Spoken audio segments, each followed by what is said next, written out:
Z routing ఉంది, అది కూడా డిస్టర్బ్ కావడం. గ్యాప్ 1 అది కొట్టుకొని వెళ్ళిపోవడం 100 మీటర్లు. చరిత్రలో ఎప్పుడూ రానటువంటి నష్టం జరిగింది. ఈవెన్ వీళ్ళు కట్టినటువంటి గైక్ బండ్ కూడా కుంగిపోవడం, ఇవన్నీ జరిగాయి. ఇవన్నీ జరిగి మీరు చూస్తే ఎంత బాధేస్తుందంటే 1924లో వీళ్ళు ఖర్చు పెట్టింది 4167 కోట్లు. గవర్నమెంట్ ఆఫ్ ఇండియా ఇచ్చింది 8382 కోట్లు. ఆ టైంలో పాత బకాయిలు కూడా ఇచ్చారు. 3345 కోట్లు కాంట్రాక్టర్లకు డబ్బులు ఇవ్వకుండా ఇప్పుడు పెండింగ్లు పెట్టేసి ఈ డబ్బులు డైవర్ట్ చేసుకున్నారు. అంటే ఎంత బాధ్యతారాహిత్యం, ఎంత నిర్లక్ష్యమో దీన్ని బట్టి అర్థమవుతుంది. అక్కడి నుంచి ప్రాజెక్ట్ ఏమైందో వదిలిపెట్టేశారు. తర్వాత గవర్నమెంట్ ఆఫ్ ఇండియా ఇవన్నీ చూసిన తర్వాత అప్పుడే గవర్నమెంట్ ఆఫ్ ఇండియా 2 సార్లు వార్నింగ్ ఇచ్చారు. ఒకటి పీపీఏ చాలా స్పష్టంగా ప్రాజెక్టులో మీరు ముందుకెళ్ళొద్దండి, ఓల్డ్ కాంట్రాక్టర్ న్యూ కాంట్రాక్టర్ ఇద్దరి మధ్యలో జవాబుదారీతనం ఎవరి మీద ఫిక్స్ చేయాలనో చేయలేము, వెయిట్ చేయండి, డిస్కస్ చేయండి అని వాళ్ళు చెప్పారు రికార్డ్ చేసి. Polavaram project authority chairman, secretary, water resource ministry ఒక లెటర్ రాశారు, please kindly wait, we will discuss further and decide. ఈ యొక్క సీరియస్నెస్ మీరు అర్థం చేసుకొని వెయిట్ చేసి తర్వాత చేద్దురంటే వినకుండా వెళ్ళారు. దాని పర్యవసానం మొత్తం ఇది డ్యామేజ్ అయినాక మళ్ళా గవర్నమెంట్ ఆఫ్ ఇండియా ఐఐటి హైదరాబాద్ని పంపించారు. మొత్తం ఇన్వెస్టిగేషన్ చేసి చాలా స్పష్టంగా ఎప్పుడు డ్యామేజ్ అయింది, ఎందుకు డ్యామేజ్ అయింది, అన్ని రీజన్స్ అన్ని ఎక్స్ప్లెయిన్ చేశారు. దానికి అడ్డదారిలో ఇష్ట ప్రకారం ఆర్గ్యుమెంట్లు పెడుతున్నారు. చేతగాని ఆర్గ్యుమెంట్లన్నీ. ముందు డయాఫామ్ వాళ్ళు ఎందుకు కట్టారు, కట్టలేదు. ఈసీఆర్ఎఫ్ డ్యామ్ ఎందుకు కట్టలేదు, లేకుంటే ఎందుకు కాఫర్ డ్యామ్లన్నీ పూర్తి చేసి నాకు ఎన్ని కట్టచ్చు కదా, అడ్డదుడ్డంగా.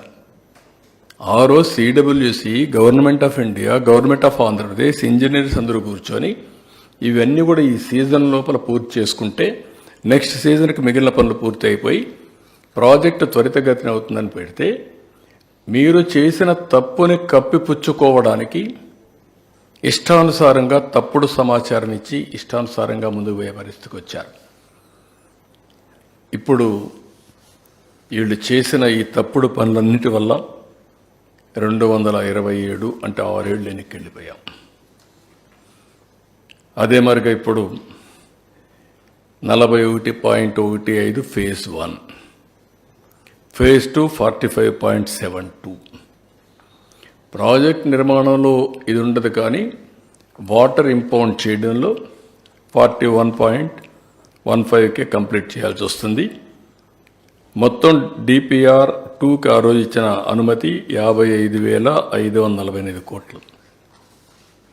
కాబట్టి ఇది 30,000 కోట్లు అంటే ఇంకా 25,000 కోట్లు కన్స్ట్రక్షన్ కానీ R&R అండ్ ఆల్సో వాళ్ళకి ఇవ్వాల్సిన ల్యాండ్ ఎక్విజిషన్ ఇవన్నిటికి ఇవ్వాల్సి వస్తుంది. అవన్నీ కూడా వర్కౌట్ చేస్తాం. నేను ఎందుకు ఈ విషయాలు చెప్పానంటే, మీ అందరికీ ఒక వ్యక్తి దుర్మార్గమైన చర్యల వల్ల,